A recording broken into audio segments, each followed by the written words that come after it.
Arnold stood frozen in the mud outside his family home in Thal.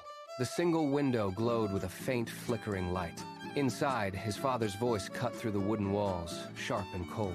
He gripped his thin jacket, his knuckles turning white. He turned away from the house, walking into the dark, silent woods. In that darkness, a quiet fire began to burn. Every morning, he stood before a cracked mirror in the shed.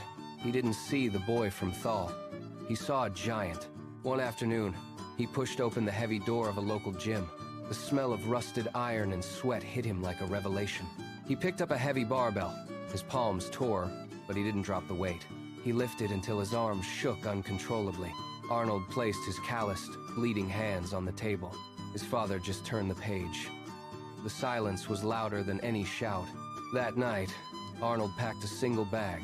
He boarded a train to Vienna, then a plane to New York. He was chasing a ghost of a dream across an ocean. In the city of dreams, the world tried to break him.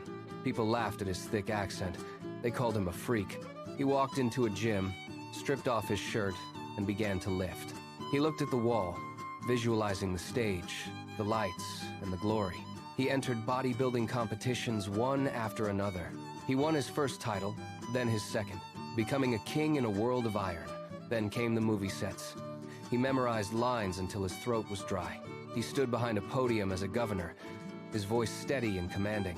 He had become the giant he saw in the cracked mirror. He adjusted, he trained harder. Each failure was just more weight.